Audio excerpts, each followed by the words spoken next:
Vamos lá? Vídeo 3, ficha de atividade 1. A tia tá gravando falando rápido para poder não gravar muitos vídeos, mas vocês podem pausar o vídeo para poder rever a atividade e verificar se vocês fizeram a correção, porque se vocês não fizeram, dá tempo de fazer ainda, tá bom? Ficha de atividade 1, página 97. Então, vocês sabem que a gente falou e mostrou essa ficha de atividade, tinham duas fotos de dois planetas, como era antes e como é agora. E no processo erosivo, a gente identificou que as partes que são de sólidas, né, que são de terra, elas foram o quê? Elas foram fazendo movimentos e foram se separando, tá vendo? Então, tem aqui, ó, pergunta número 1. Responda as questões a seguir com base na interpretação das imagens e também nos seus conhecimentos sobre as forças endógenas do planeta Terra. Vamos lá? A.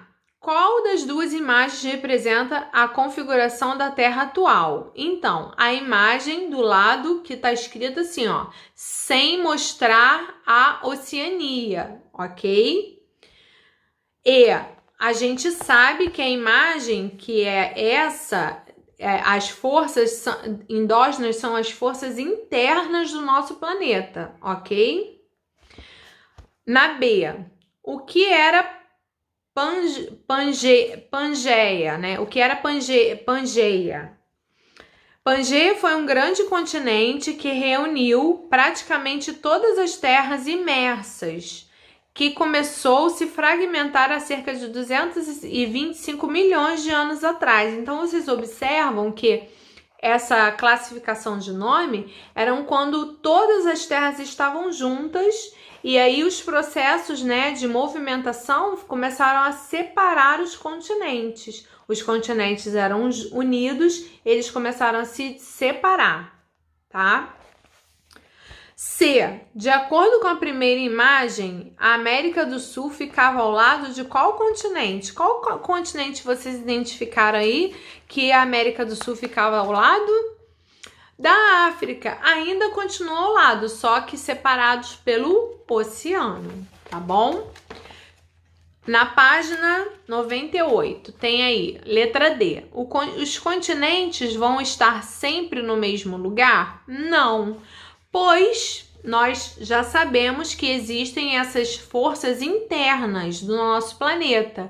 Então, em todo o tempo, conforme a gente tem esses fenômenos que a gente trabalhou bastante nesse capítulo não, nesse bimestre, a gente sabe que as terras elas vão se movimentando, tá?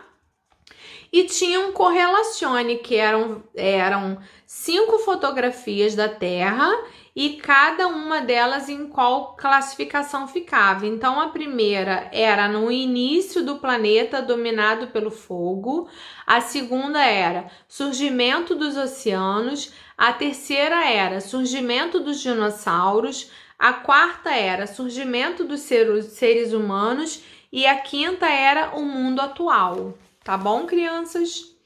Página 99, que a gente começa a falar sobre o vulcão, né?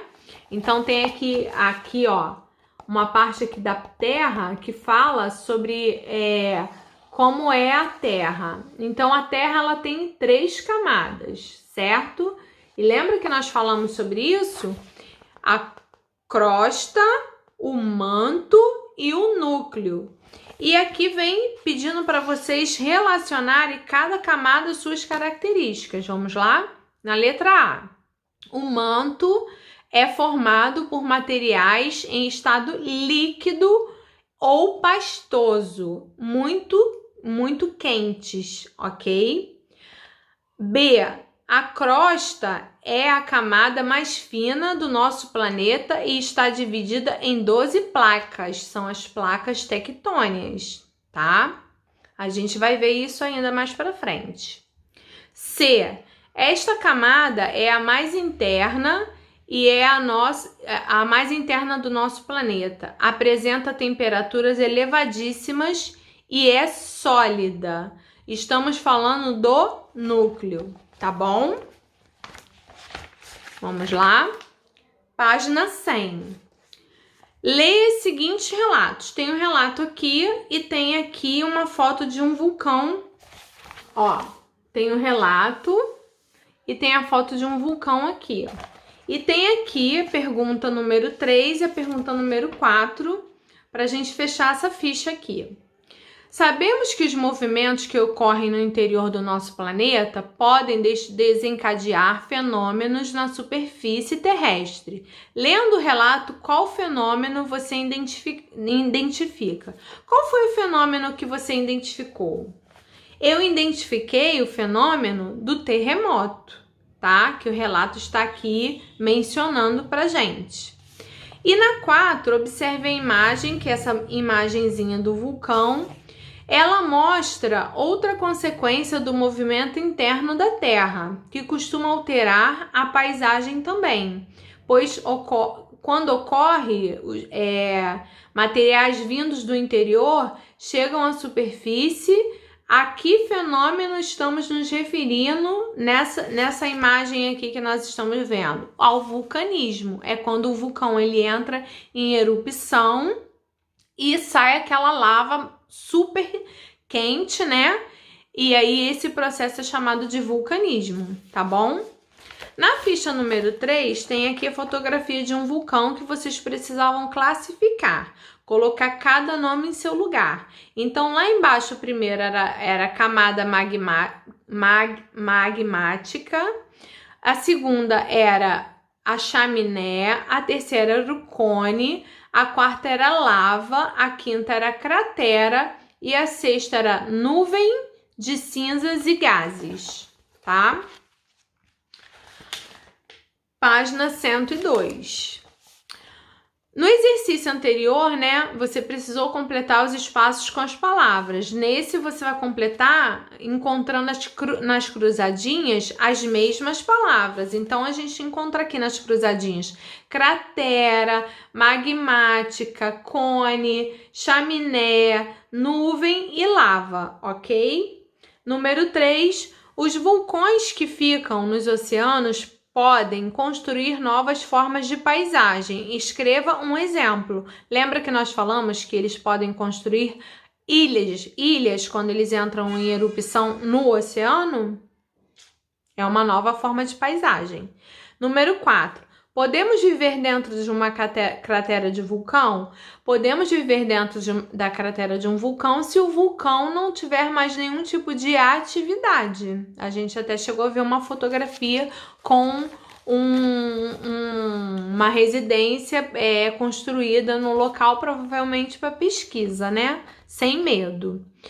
Na página 103, da ficha número 4. Complete aí nas lacunas, né? Horizontal e vertical. Então, vamos lá? Número 1. A erosão pluvial é causada pelas águas da chuva. Qual porção do planeta Terra apresenta maiores temperaturas? O núcleo. Os terremotos que podem destruir casas e abrir rachaduras são chamados de... os tremores que podem destruir casas e abrir rachaduras são chamadas de terremotos. A erosão provocada pelas águas dos rios é a erosão fluvial, tá? Na parte vertical, agentes externos são aqueles que ocorrem na superfície e atuam na transformação das paisagens naturais. Quando o material do interior da Terra chega à superfície, é chamado de vulcanismo. A erosão marítima atua no desgaste das regiões costeiras. A gente até mostrou uma foto de uma rua, né? Que houve uma grande tempestade, onde o mar ficou agitado e aí teve aquela ressaca que afetou uma rua e destruiu a rua, certo? Agentes internos são aqueles que ocorrem no interior do planeta Terra e promovem alterações na superfície. Então, aqueles agentes que são internos, que estão lá na superfície, eles podem, lá embaixo, podem afetar a nossa superfície aqui em cima, tá bom? Vamos lá. E aí tem uma outra cruzadinha aqui na página 104, que é número 1. Pluvial, número 2 externos, número 3 vulcanismo, número 4 núcleo, número 5 terremoto, número 6 fluvial, número 7 marítima, número 8 internos, ok? E no exercício 2, ainda da página 104, vem aqui pedindo para você colocar in e ex, né? In para agentes internos e ex para agentes externos. Então, vamos lá? Primeiro é in, que é vulcanismo, agentes internos. Erosão eólica, agentes externos. Terremoto, agentes internos. Intemperismo, agentes externos. Água e gravidade, agentes externos. Manto, agentes internos. Chuva e neve e granizo, agentes externos. E rio e córregos, agentes externos. Agora a tia vai gravar o último vídeo das correções de geografia para vocês fazerem uma boa avaliação, tá bom? Beijos, até o vídeo 4.